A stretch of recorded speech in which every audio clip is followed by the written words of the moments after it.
और उस कोयले से अग्नि प्रज्वलित करती थी, ऐसी गुण माया होती है। तो संत समझा रहे हैं, अरे भाई गीता के पाठ के अंदर इस अध्ययन में स्वाध्याय में कहा कि हे आत्मन, संसार के अंदर क्रोध मान माया लोभ ये बड़े खतरनाक है और ये संसार के अंदर रुलाने वाले हैं। अर्जुन को बार बार कौन कह रहे हैं? कृष्ण महाराजा कह रहे हैं। कृष्ण भगवान कहते हैं, हे अर्जुन, ये सारा संसार क्रोध मान माया और लोभ से भरा हुआ है, तो इस संसार को छोड़ दे। जो छोड़ देता है वह आत्मा का कल्याण कर लेता है। ऐसे बार बार कृष्ण अर्जुन को समझा रहे हैं। और वही बात भैया मैं तुझे बता रहा हूँ। लड़का मन में विचार करता है, अरे ये तो महापुरुषों की वाणी है, ये कभी भी असत्य नहीं हो सकती है। 3 काल में ये बात सत्य होने वाली है। लड़के के मन में ऐसी लगन लगी, पर घर पर लड़का बोल सकता नहीं, लड़का वो बात घर पर कह नहीं सकता, क्योंकि माँ का इतना अधिक स्नेह उस रज्जब के ऊपर। लड़का घर पर जाता है, रहता है, पर वो कैसा रहता है? कीचड़ कमल के वक्त रहता है। जे भले ही कमल कीचड़ में उत्पन्न हुआ, पर कमल कीचड़ से क्या है? आदित्य है, अलग है। कमल ऊपर है और कीचड़ नीचे है। ऐसे कई लोग संसार में रहते हैं, ऐसे कई लोग संसार में रहते हैं व्यवहार निभाने के लिए, पर संसार की उनको कोई आसक्ति नहीं है। आसक्ति भी होगी तो थोड़ी आसक्ति भी करते हैं, तो ऊपर ही ऊपर करते हैं। नहीं तो लोग कहेंगे ले ले दीक्षा प्रचित। क्या कहा मैंने? यदि घर के अंदर ऐसे नहीं रहेंगे तो लोग क्या कहेंगे? ले ले दीक्षा। तो इसलिए कई लोग ऐसा सब बातों को शाम को ओसरा देते हैं।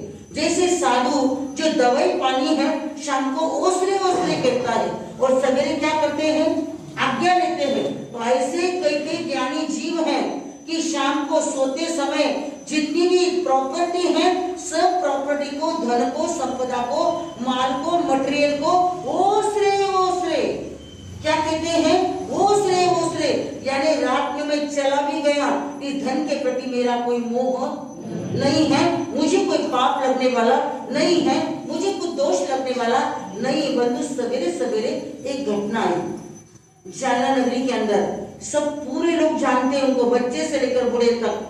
रंगलाल नेमीचंद कोठारी जो गुरुदेव के बड़े परम भक्त थे, और उनके ही बेटे नेमीचंद जी, उनकी धर्म पत्नी, शायद पोता थी, मुझे इतना याद नहीं है, शायद पोता वो भी उतनी धर्मात्मा कि जिसने कभी जीवन के अंदर मिथ्यात्व का स्पर्श भी नहीं किया।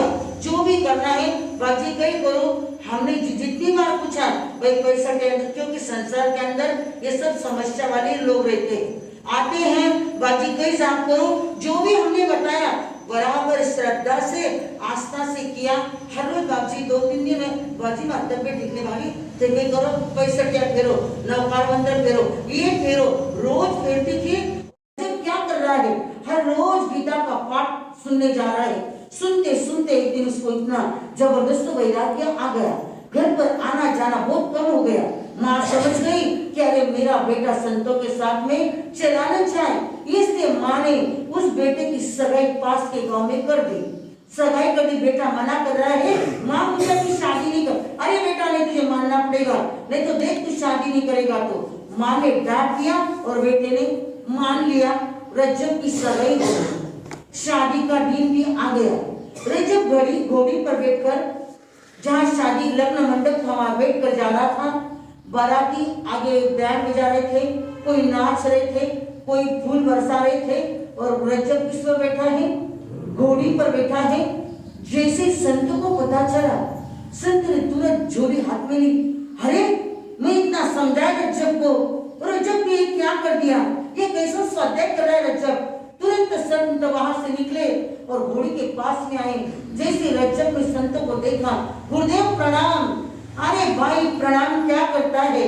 रज्जब तूने गजब किया, रज्जब तूने गजब किया, सिर पर बांधा मोड़। रज्जब तूने गजब किया, सिर पर बांधा मोड़। आए थे हरि भजन को, लिया नरक की ठोड़। क्या करे संत? अरे रज्जब तूने तो गजब कर दिया, और सिर पर क्या बांध दिया? मोड़ बांध दिया।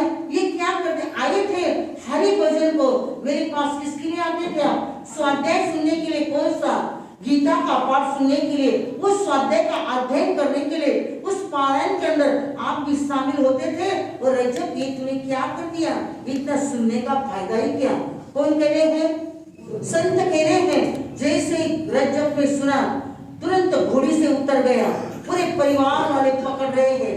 आप कितना भी पकड़ोगे तो मैं पकड़ने आने वाला। मेरे कानों के अंदर जो लॉक लगे थे, जो अलीगढ़ के लॉक लगे थे असली, पर संत ने आज उस लॉक की क्या दे दी, मुझे चाबी दे दी। और चाबी से मेरे कान खुल गए। मां स्वाध्याय मैंने सुना, पर स्वाध्याय ऐसा कहूंगा, तेरा बेटा बार बार माँ के गर्भ में आने वाला। कौन कह रहा है? मतलब कैसे कह रहे हैं? क्या कह रहे हैं रज्जब? हे माँ, तेरा बेटा बार बार माता के गर्भ में आने वाला नहीं है। संतों के साथ में मैं रहकर मेरी आत्मा का स्व अध्ययन कर कर आत्मा को जानूंगा, आत्मा को पहचानूंगा। और जो षड रिपु है, क्रोध, मान, माया, लोभ, राग, द्वेष, इनको मैं खत्म कर कर मैं वही शाश्वत स्थान को प्राप्त करूंगा। कौन कह रहा है? रज्जब कह रहे माँ से। माँ ने बहुत समझाया, पिताजी ने समझाया, पर जिसको एक बार किरमिची रंग लग जाता है, बंधु, किरमिची रंग उसको कहते हैं कि कपड़ा फट जाता है और वो रंग नहीं निकलता है। ऐसा वो वैराग्य का रंग स्वाध्याय के द्वारा उस रज्जब को लग गया और वो संत बन गया। संत बनने के बाद संतों के साथ रहता है और गीता पाठ का पारायण करता है, स्वाध्याय करता है और अपनी कर्मों की निर्जरा करता है। और यही बात हमारे आचार्य सम्राट श्री आनंद ऋषि जी महाराज साहब को स्वाध्याय बड़ा प्यारा था। ये स्वाध्याय संघ की स्थापना उन्होंने करी है। जो हर गांव में स्वाध्याय आते हैं, आपकी यहाँ के हर साल स्वाध्याय आते हैं ना, वे स्वाध्याय बनाने वाले हमारे गुरु आचार्य सम्राट श्री आनंद ऋषि जी महाराज साहब। वे स्वयं तो साधु बन गए। वे कहते हर व्यक्ति साधु नहीं बन सकता है, पर स्वाध्याय यदि गांव गांव जाएंगे, नगर नगर जाएंगे, लोगों को उपदेश देंगे तो भवी जीव क्या हो जाएंगे, संसार से तीर जाएंगे। देखो मैं आज सवेरे ना पीछे गई ऋषभ मामा के यहाँ पर, तो मन को क्या हो रहा था पता, उसको क्या हो रहा मुझे नहीं। जैसे रज्जब ने गीता का पाठ सुनकर अपने जीवन के अंदर बंधु परिवर्तन लाया। आप इतना नहीं ला सकते हो तो थोड़ा थोड़ा परिवर्तन लाओ कि हम कम से कम जब 8:30 बजे शाम को पोजीशन शुरू होता है तो हम पढ़ना नहीं आता है, कम से कम हम श्रवण करेंगे और श्रवण कर कर हम भी हमारे कर्मों की निर्जरा करेंगे। बंधु, कर्मों की निर्जरा एक सामयिक से नहीं होती है, उसके लिए बहुत पुरुषार्थ करना पड़ता है। और स्वाध्याय सुनने के लिए बंधु आना है। फिक्स 8:30 बजे क्या शुरू होता है? पूछी सुनम। आपको बोले पढ़ना नहीं आता है, पर किताबें तो है ना आपके पास में, आप किताबों को खोल सकते हो और देख सकते हो और एक एक शब्द आप भी पढ़ सकते हो। और पढ़ते पढ़ते क्या होगा? हाँ, स्वाध्याय आएगा। जब भी वो शब्द मुंह में नहीं बैठते हैं, एक पूछी सुनम भी कर लिया और भगवान महावीर स्वामी की स्तुति आपने दिन में 2 या 3 बार भी पढ़ ली। अंतर्हृदय से महापुरुषों के गुण गाने से हमारे करोड़ों कर्मों की निर्जरा होती है। और यही निर्जरा हमारे आचार्य सम्राट श्री आनंद ऋषि जी महाराज साहब ने अपने जीवन के अंदर स्वाध्याय खुद ने अपनाया और इतने सारे स्वाध्याय क्या किए, तैयार किए। और उन्हीं के पद चिन्ह पर ये बाकी के जो पदाधिकारी लोग हैं हर गांव में जाते हैं। आपके यहाँ पूछा नहीं कि भाई कोई आवे के साथ जाए, पूछे कोई धक्का कोई सीरियल के अंदर कर्म कैसे सता रहे हैं? कर्म कर्म का खेल है हमारा तुम्हारा, हमारा तुम्हारा। कर्म कर्म का खेल है हमारा तुम्हारा, हमारा तुम्हारा। एक सिंहासन पर बैठा है दूसरा दल हमारा, एक सिंहासन पर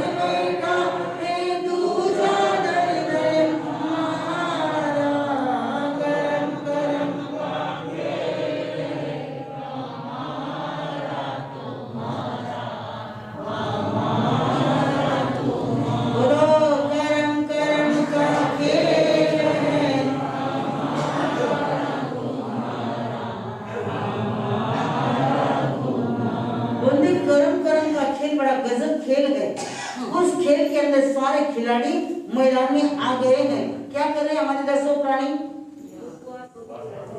हाँ, पेट में क्या सता रही है? भूख सता रही है। चारों बउए के चेहरे बिल्कुल कुमला गए हैं।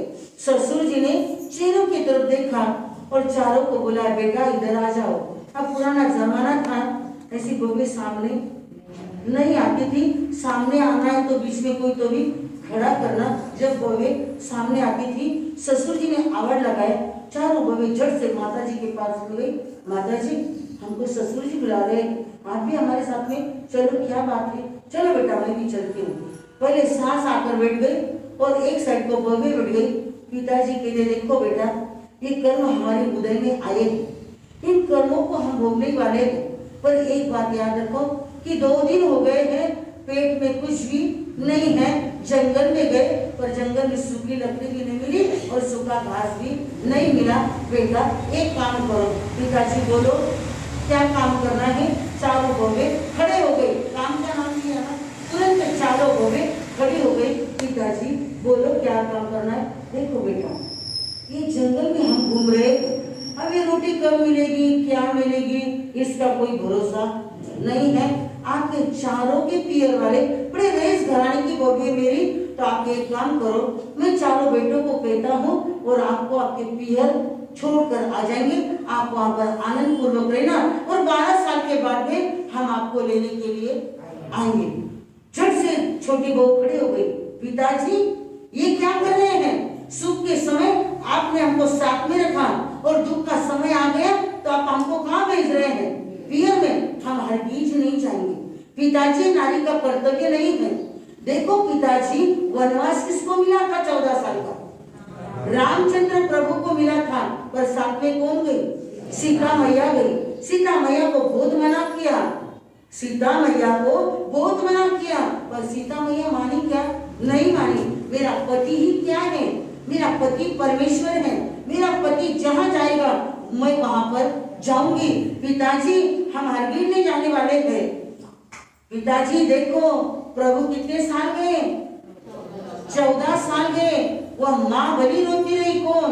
माता कौशल्या। किसके लिए? राम के लिए इतनी रोती रही। हर व्यक्ति से, पेड़ से क्या, पौधों से क्या, बालक से क्या, जवान से क्या, बूढ़ों से क्या, सबसे पूछती कौन? माता कौशल्या। राम माझा वनवासी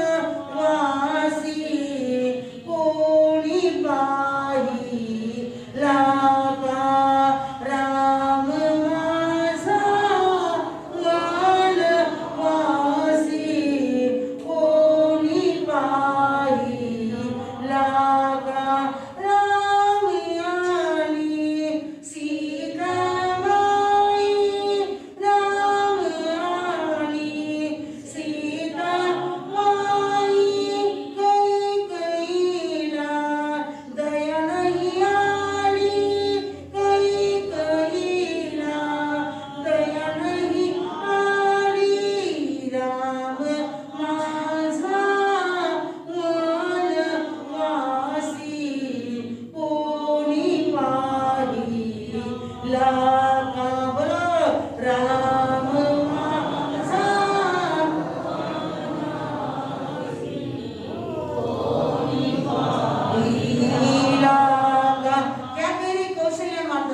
सबको पूछ रही है। क्या पूछ रही है? मेरा बेटा कहाँ है? मेरा बेटा क्या? हर व्यक्ति को पूछ रही है, हे बताओ ना मेरा बेटा कहाँ गया? कौन? माता कौशल्या किसके लिए रो रही है? राम के लिए रो रही है। राम को पुकार रही है, बार बार सबको पूछ रही है, हे बेटा मेरा बेटा आपने देखा क्या? क्योंकि उस माता कैकेयी के घर के अंदर दया नहीं थी, वो आगवी आत्मा थी, तो उसने मेरे बेटे को कहाँ भेज दिया? कहाँ भेजा? वनवास में भेजा और स्वयं के बेटे को राज्याधिकारी की गादी पर बैठने के लिए कह रही है, पर वो भरत महाराजा गद्दी पर नहीं बैठे। और आपके जैसे होते ना कई करता थे, कई करता मामा उठ गया घर बैठे की क्या काम है? यदि उस स्थान पर आप होते तो क्या कहते? मुनाच्या गादी मैं बोले लिया माँ के माँ तो गिरक गई किन दे रही है, पर धन्य तभी तो मोक्ष मिला। मोक्ष ऐसा थोड़ी मिलता है। महापुरुषों का नाम इतिहास में आगम में यूं ही नहीं आता है, क्योंकि हमारे रामचंद्र प्रभु की आत्मा कहाँ विराजमान है? मोक्ष में। और सीता मैया 12वें देवलोक में। कहाँ पर? 12वें देवलोक में वो आत्मा है। वनवास किसको मिला था? सीता को नहीं मिला। वनवास किसको मिला? गर्भ उदय में रामचंद्र प्रभु क्या है और सीता मैया कहती है। अरे ऐसे समय उसको नारी कहते हैं, वो नारी है। आज की नारियां तो क्या है, अवसर आने पर बताएंगे, तभी तो उनको ऐसी अच्छी गति मिली, अच्छा स्थान मिला, अच्छे सब बातें मिली, सहयोग मिला, तब कहीं जाकर धर्म ध्यान हुआ और तब कहीं जाकर उन्हें शाश्वत स्थान को प्राप्त किया। तो बंधु छोटी बहू कहती है, पिताजी हम तो नहीं जाने वाले, हम तो आपके साथ में रहने वाले, मिलो चाहे मत मिलो, भले भूखा रहना पड़ेगा। आप तो इतने बूढ़े हो गए, आपकी तो 60 साल की आयु हो गई, आप भूखे रह सकते हैं, तो क्या हम नहीं रह सकते? हम रहेंगे। किसके लिए? किसके? आपके लिए। किसके लिए? आपके लिए। हमने माता पिता को छोड़ दिया, अब आप भी हमारे क्या हैं? माता पिता है। पिताजी हम हरगिज जाने वाले नहीं है। बड़ी से पूछा, 2 नंबर से पूछा, 3 बोले तो थोड़ा स्माइल देगी, पर छोटी तो कहती बेटा क्या करोगी वहां पर जाकर? कौन आदर देगा, कौन रिस्पेक्ट करेगा?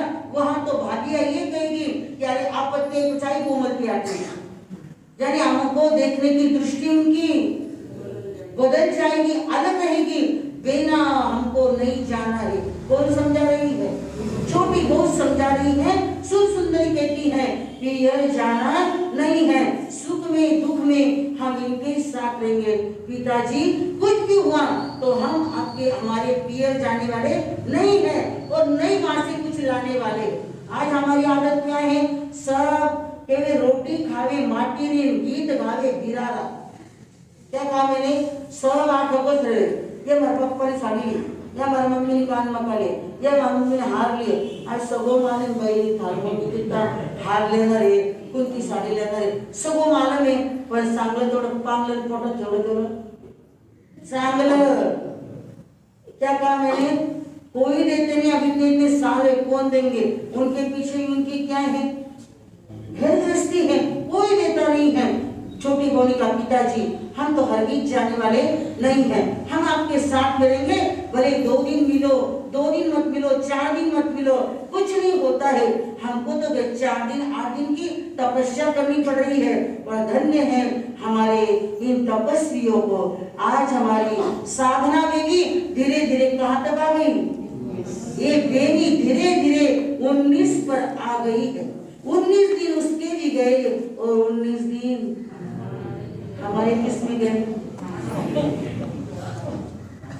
निस्ता खाना मस्ती गए। अवसर आया प्रदीप देवला कि घड़ी घड़ी जल्दी भागे। हमारे 19 दिन किस में गए?